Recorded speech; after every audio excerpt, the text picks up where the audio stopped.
Hello guys, welcome back to another video. और जैसे कि आप सबको पता है कि हमारे चैनल पे एक सीरीज़ चल रही है जिसमें हम 1 मार्क्स के इम्पोर्टेंट क्वेश्चंस कवर कर रहे हैं।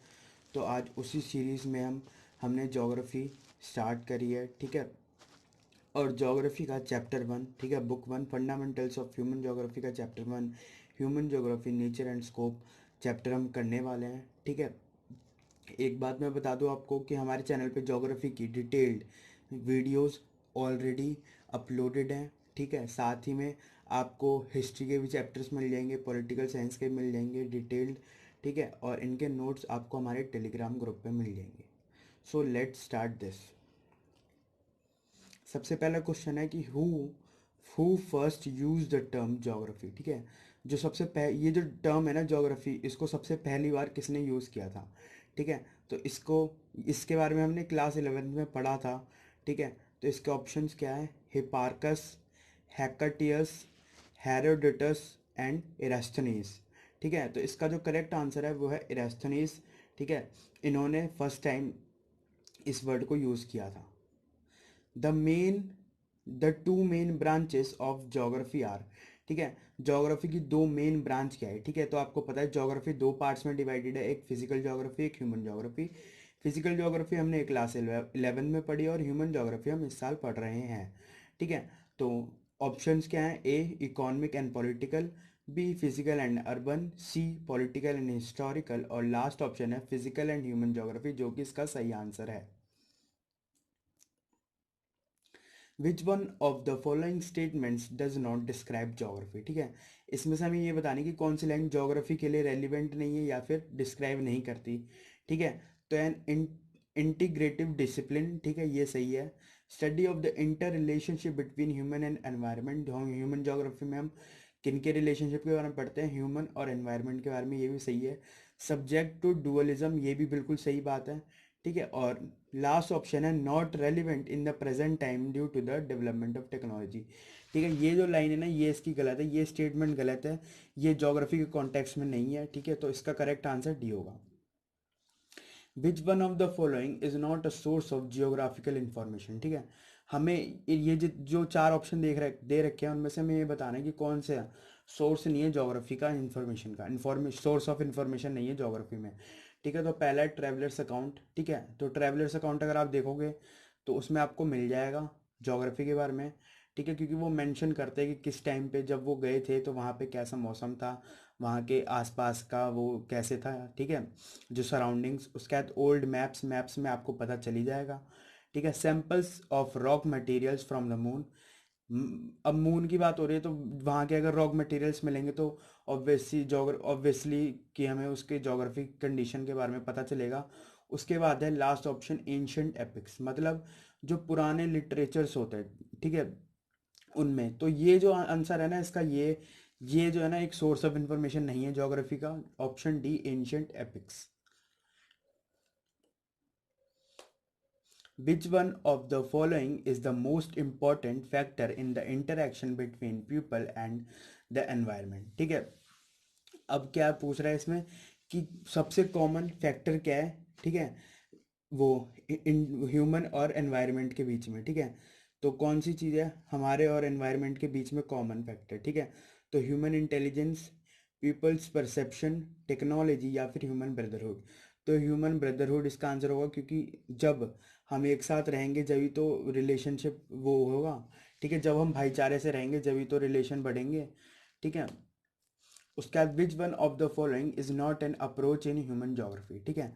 तो इसमें से हमें करेक्ट आंसर बताना है। तो एरियल डिफरेंशिएशन, ठीक है, स्पेशियल ऑर्गेनाइजेशन, क्वांटिटेटिव रिवॉल्यूशन, या फिर एक्सप्लोरेशन एंड डिस्क्रिप्शन। तो जब आप ये अप्रोचेस वाला टॉपिक पढ़ोगे ना, तो जो सबसे पहला अप्रोच है, ठीक है, जो कि लेट 15th सेंचुरी में स्टार्ट हुआ था, ठीक है, यूरोपियंस ने किया था। तो पहला अप्रोच है ये एक्सप्लोरेशन एंड डिस्क्रिप्शन का, ठीक है। तो आप इसको पढ़ोगे तो आपको पता चल जाएगा। आगे चलते हैं। Which of this scholar defined human geography as the synthetic study of relationship between human societies and earth surface, ठीक है। किस जियोग्राफर ने ये लाइन बोल रखी है ह्यूमन ज्योग्राफी के कॉन्टेक्स्ट में कि this the synthetic study of relationship between the human societies and earth surface, ठीक है। तो ये लाइन किसने वोट करी है आप कह सकते हो, या फिर किसने प्रपोज करी है, या फिर किसने बोली है।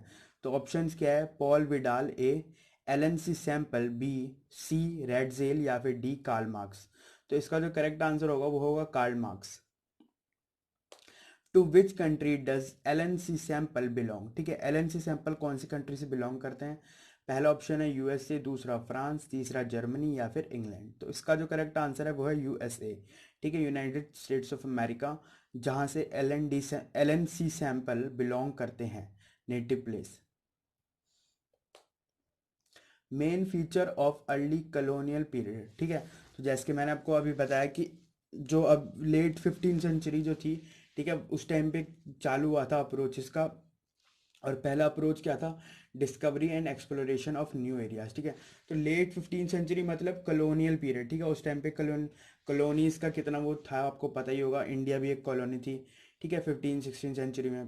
तो इसका जो करेक्ट आंसर होगा वो होगा the discovery and exploration of new areas. Options आप देख सकते हो, identifying the uniqueness of any region, ये भी अप्रोचेस हैं, ठीक है, अलग अलग अप्रोचेस ये भी हैं, ठीक है। क्वांटिटेटिव रिवॉल्यूशन ये भी एक अप्रोच है, बट ये अलग अलग टाइम के है। तो जो जिस टाइम की ये बात कर रहा है ना कॉलोनियल पीरियड की, तो वो जो था वो था the discovery and exploration of new areas, ठीक है। अप्रोचेज में हम पढ़ते ही ये हैं, जो ये जो अप्रोचेज वाला टॉपिक है ना उसमें हम यही पढ़ते हैं कि अलग अलग टाइम पे जोग्राफी, ह्यूमन जोग्राफी का अलग अलग किस टॉपिक पे फोकस था, ठीक है। Which geographer out of the following belongs to France, ठीक है। अब इसमें पूछ रहे कि इनमें से जो ऑप्शन है उनमें से कौन से जोग्राफी का जो वो है, ठीक है, जियोग्राफर वो बिलोंग करता है फ्रांस से। तो पहला ऑप्शन है हटिंगटन, दूसरा है विडाल डाला ब्लाशी, ठीक है, तीसरा है एलन सी सैंपल जैसे कि अभी हमने पढ़ा, और चौथा है त्रिवार्ता, ठीक है, त्रिवर्टा जो भी है, ठीक है। तो इसका जो करेक्ट आंसर होगा वो होगा B. Who propose the concept of new determinism, ठीक है। हमने इस चैप्टर में 3 आइडियोलॉजीज पढ़ी हैं, डिटर्मिनिज्म, नियो डिटर्मिनिज्म और पॉसिबिलिज्म। तो नियो डिटर्मिनिज्म क्या है, दोनों के बीच का, ठीक है, मिड वे, ठीक है। तो इसको किसने प्रपोज किया, या फिर इसका जो इसको किसने मतलब सपोर्ट किया। तो इसका आंसर जो है वो सही है, वो है ग्रिफिथ टेलर, इसका ए, ठीक है। Which branch of the geography does not belong to human, ठीक है। तो ह्यूमन जोग्राफी से कौन सा ब्रांच जो है ना बिलोंग नहीं करता। जैसे कि हमने पढ़ा कि जोग्राफी 2 पार्ट में डिवाइड है, ह्यूमन जोग्राफी और फिजिकल जोग्राफी। तो फिजिकल जोग्राफी जो है ना वो ह्यूमन जोग्राफी से बिल्कुल डिफरेंट है, जो कि हमने क्लास 11 में पढ़ी थी, जिसमें हम एनवायरनमेंट के बारे में पढ़ते हैं, ठीक है। तो इसका जो करेक्ट आंसर वो होगा सी, फिजिकल जोग्राफी। और आप ऑप्शन देखो, जैसे कि पॉपुलेशन जोग्राफी, पॉपुलेशन पर के बारे में पढ़ेंगे तो ऑब्वियसली ह्यूमन के बारे में पढ़ेंगे, इकोनॉमिक के बारे में पढ़ेंगे तो ऑब्वियसली ह्यूमन के बारे में पढ़ेंगे, और सोशल मतलब फिर से ह्यूमन, ठीक है। तो इसका करेक्ट आंसर होगा physical geography. Which approach was supported by Vidal de la Blache, ठीक है। तो ये किस अप्रोच की बात कर रहे हैं, मतलब जो अभी अभी मैंने बताया कि 3 हमने आइडियोलॉजीज पढ़ी थी, ठीक है, possibilism, determinism and neo determinism, ठीक है। तो विडाल डिला ब्लाशी ने किसको सपोर्ट किया, वो है पॉसिबिलिज्म को, ठीक है।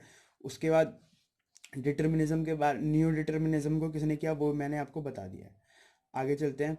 Which element is not a part of the physical environment, ठीक है। ये जो ऑप्शन दे रखा है उसमें से हमें बताने कि कौन सा पार्ट फिजिकल एनवायरनमेंट में नहीं है, ठीक है, का नहीं है। तो पहला ऑप्शन है क्लाइमेट, रिलीफ, एग्रीकल्चर, वाटर। तो अगर आप ठीक से देखोगे तो इसका आंसर एग्रीकल्चर होगा, क्योंकि क्लाइमेट, रिलीफ, वाटर ये सब एनवायरनमेंट में पाई जाते हैं और एग्रीकल्चर करनी पड़ती है, ठीक है। Which subject is called mother discipline, ठीक है। लास्ट ईयर जब हम 11th में, जो बच्चे 11th में अगर आपने पढ़ी होगी जोग्राफी सही से, तो आपको पता होगा कि जोग्राफी को ना मदर डिसिप्लिन कहा जाता है, कि मतलब हर सब्जेक्ट की जो मदर है ना वो जोग्राफी ही है, ठीक है। जोग्राफी से ही सारे सब्जेक्ट निकले हैं, ठीक है, इकोनॉमिक्स, हिस्ट्री, पॉलिटिकल साइंस। तो इसीलिए जो मदर डिसिप्लिन सब्जेक्ट है वो है geography. Which element is not a part of the cultural environment, ठीक है। कौन सा एलिमेंट जो है इसमें से वो कल्चरल एनवायरनमेंट का पार्ट नहीं है। तो ऑप्शंस क्या है, विलेजेस, टाउन्स, पोर्ट्स और क्लाइमेट। तो इसका जो सही आंसर है वो है climate. Which concept help to discover fire, ठीक है। आग को खोजने में किसकी हेल्प हुई, किसकी वजह से आग खोजी गई, ठीक है, किस कॉन्सेप्ट की वजह से। तो ग्रेविटी, फ्रिक्शन, डीएनए और डायनामिक्स। तो इसका जो करेक्ट आंसर होगा वो फ्रिक्शन। ये बेसिक साइंस है क्लास 9th की, आपको पता होगा। Which element is called mother nature, ठीक है। कौन सा एलिमेंट है जो मदर नेचर कहा जाता है, ठीक है। तो फिजिकल एनवायरनमेंट, कल्चरल, पॉलिटिकल और इंडस्ट्रियल।